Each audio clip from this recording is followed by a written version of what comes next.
오늘은 마가복음 16장 15절에서 20절의 말씀을 통해 만민에게 복음을 전파하라는 제목으로 함께 은혜를 나누고자 합니다. 예수님께서 다시 살아나셨다라고 하는 이야기를 들은 여자들은 몹시 떨며 나와 무덤에서 도망하고 무서워했습니다. 예수님께서는 안식 후 첫날 막달라 마리아를 만나 주셨고, 마리아는 예수님과 함께했던 사람들에게 예수님이 다시 살아나셨다는 것과 자신에게 보이셨다는 것을 전했는데, 그 함께했던 사람들은 그들을 어떻게 했습니까? 그 이야기를 믿지 않았습니다. 또한 부활하신 예수님께서는 시골로 가고 있는 두 제자에게 나타났는데, 두 사람이 남은 제자들에게 예수님을 만났다고 알렸을 때에 역시 그 제자들 역시 그 말을 믿지 않았습니다. 그리고 11제자가 음식 먹을 때에 부활하신 예수님께서 나타나셔서 꾸짖으시면서 말씀하십니다. 마가복음 16장 14절인데 그들의 믿음 없는 것과 마음이 완악한 것을 꾸짖으시니 이는 자기가 살아난 것을 본 자들의 말을 믿지 아니함이로라 라고 기록하고 있습니다. 마가는 막달라 마리아에게 들은 예수님의 부활의 소식과 또 두 제자에게 찾아오신 부활하신 예수님을 만났던 그 이야기를 전했는데, 여기에서 강조하고자 했던 이야기는 무엇입니까? 예수님을 만났다라는 것이 아니라 믿지 않았다라고 하는 사실을 강조하고 있습니다.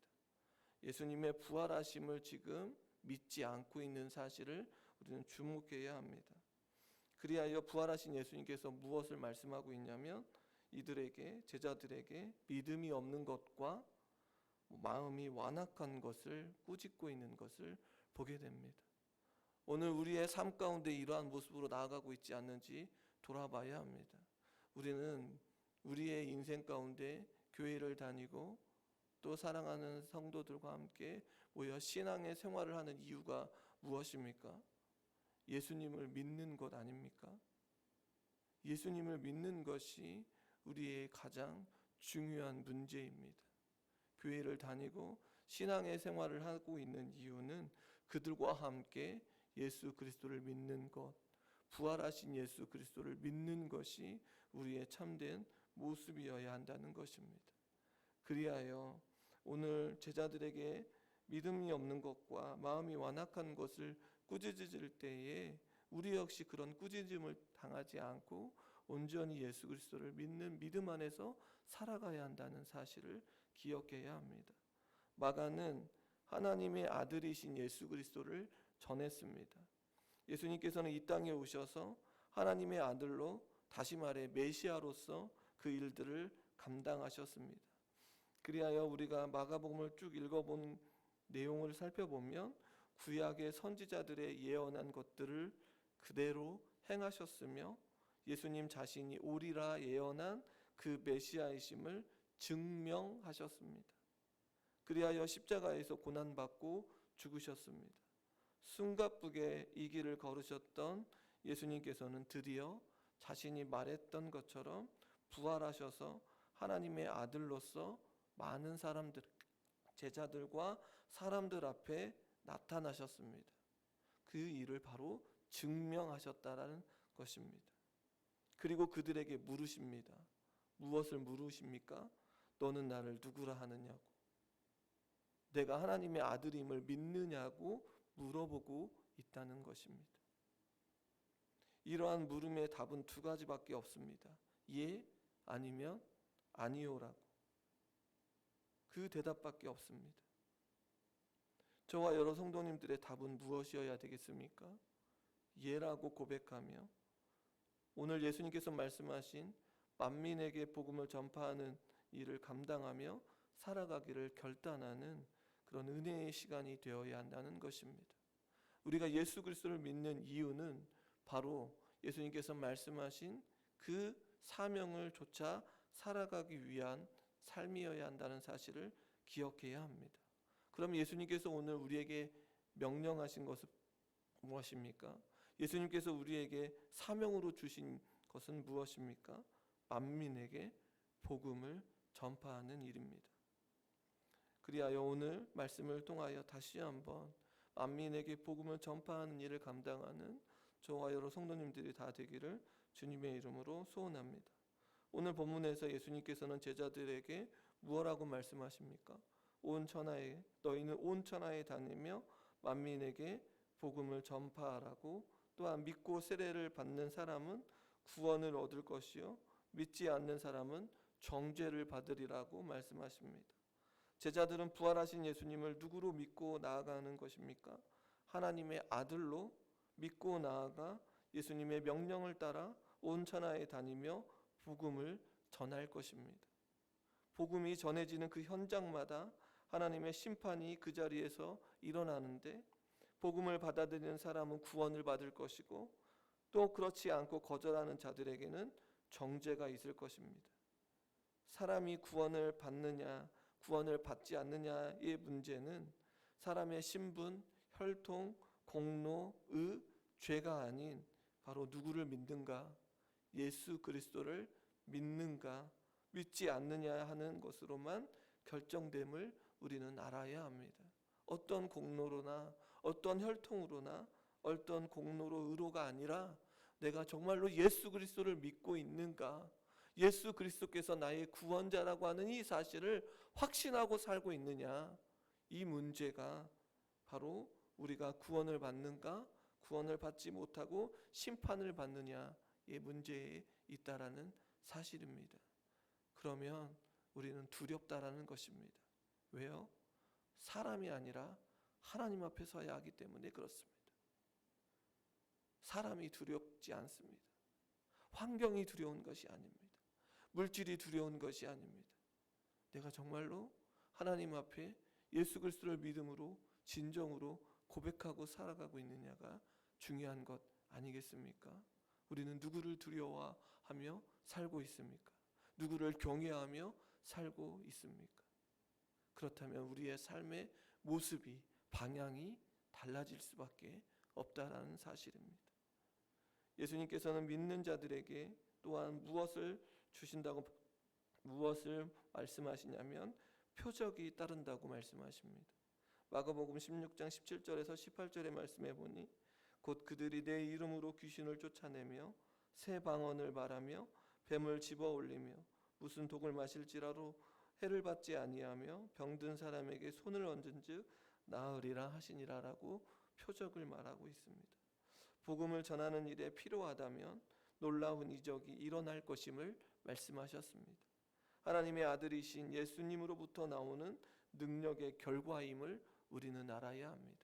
우리의 능력과 우리의 모습이 아니라 예수 그리스도로부터 나오는 능력의 결과임을 알아야 하고, 그러면서 예수님께서는 복음을 전하는 자들에게 표적을 보여줄 능력까지 부여하겠다고 약속하셨습니다.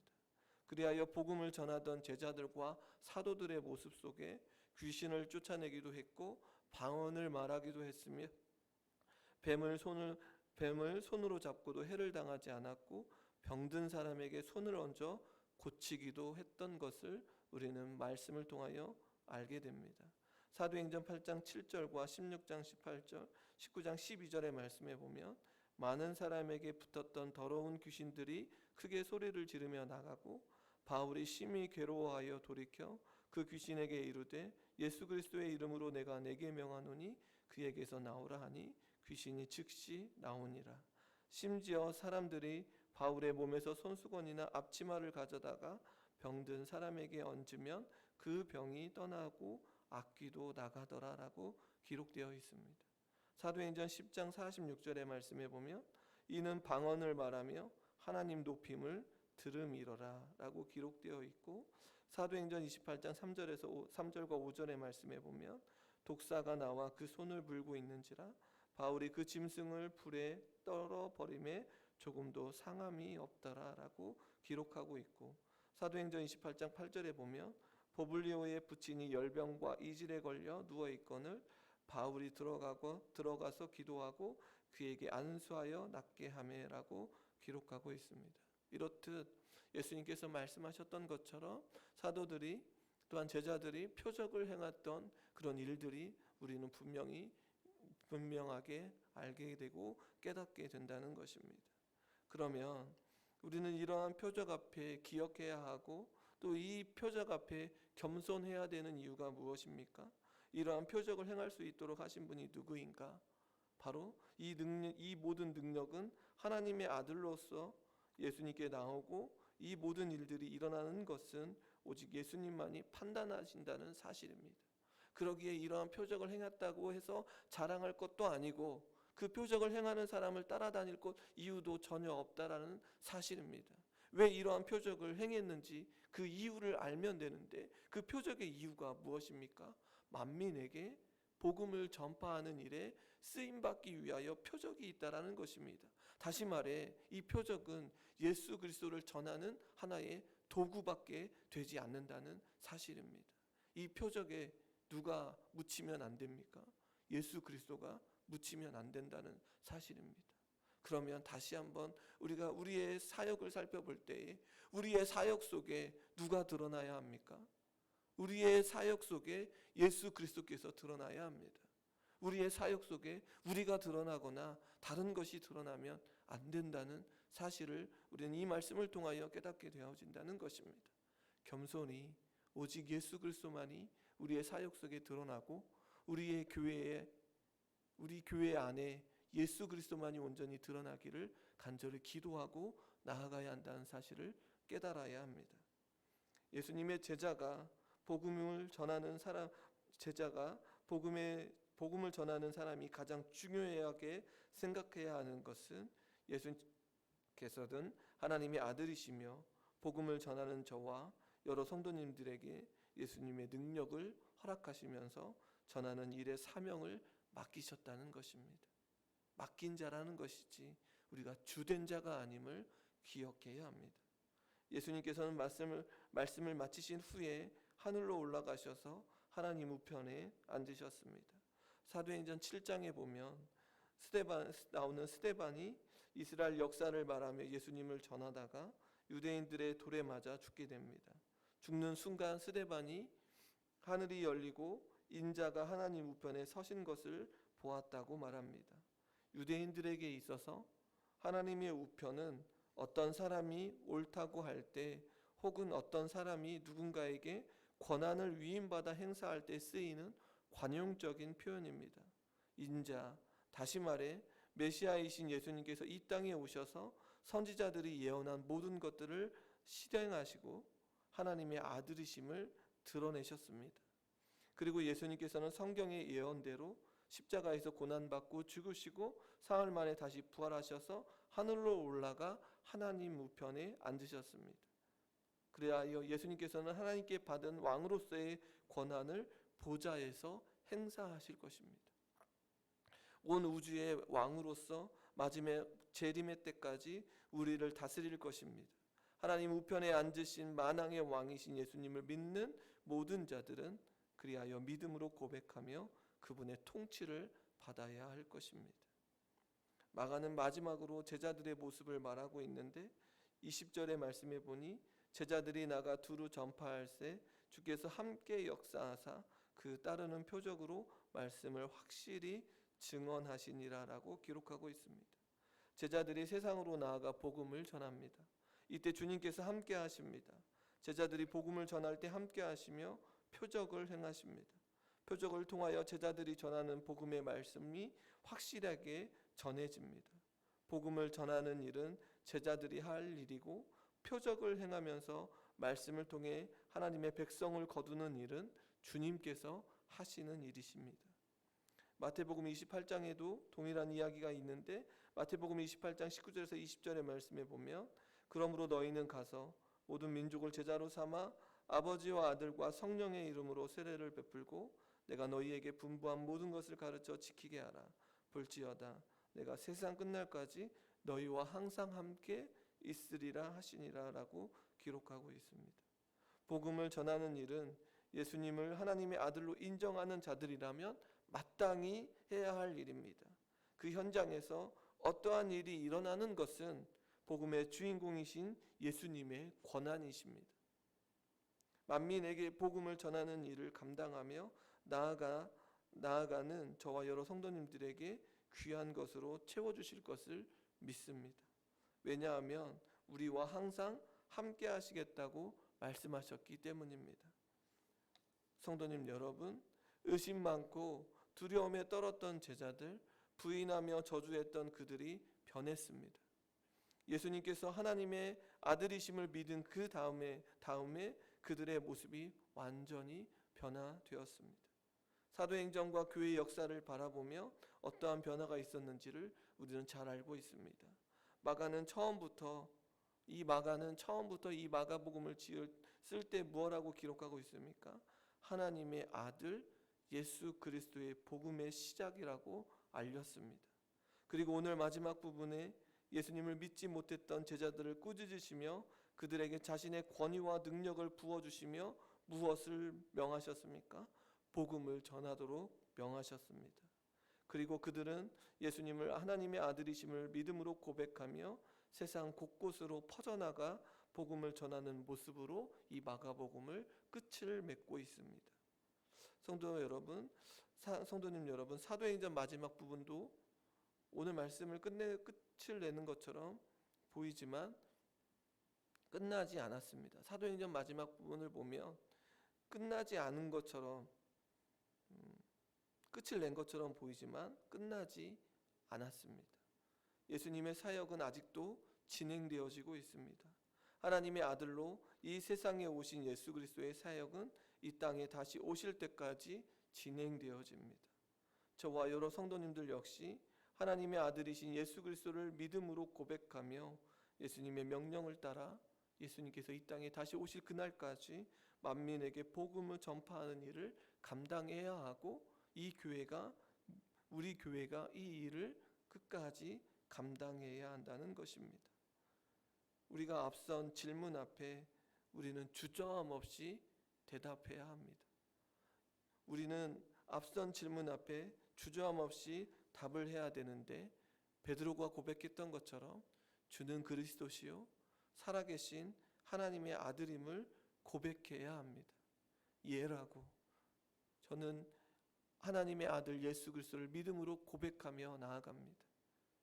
그러면 이제 우리가 해야 될 일은 무엇입니까? 이 땅 가운데 가장 복된 소식인 예수님을 삶 가운데 전하며 만민에게 복음을 전하는 그 일을 감당하며 살아가야 한다는 사실입니다.